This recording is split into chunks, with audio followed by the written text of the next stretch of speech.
So here we are at level 6 of the Goodfoot Quest Agile Leadership, and we're going to take a look at this level, just some tips to take back with you to develop your Agile leadership impact at work. So tip number 1, remember, keep change anticipatory rather than reactive or crisis. So in other words, anticipate what you can. How do you do that? Conversations with people, awareness of what is going on in other places, conversations about what is going on in other places, other parts of the market.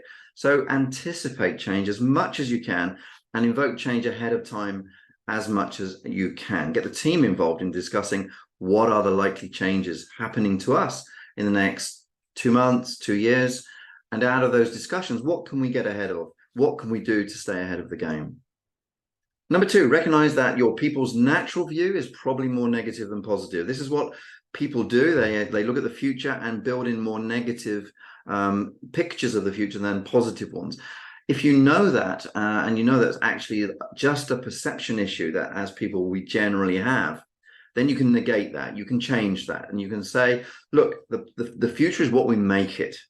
And we can make the future into positive, even though our feelings about the future are generally cautious. In times of change, assess your people. Remember the 4 types. Remember the freight.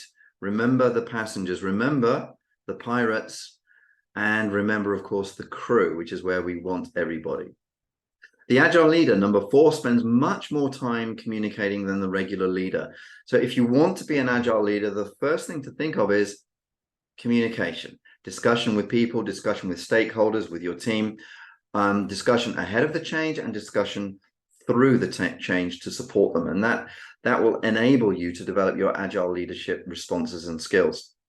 And number 5, finally, your people during change will feel like you feel. They'll pick up your feelings magnetically. So have a process in your mind where you work on your thoughts and your feelings to develop your attitude to the future as positive. And then your feelings will alter gradually and your people will pick up your feelings. And when they do pick up your feelings, you know that you have succeeded as an Agile leader. So thank you for joining us on this Goodfoot Quest, and we look forward to you developing your Agile leadership skills and impact.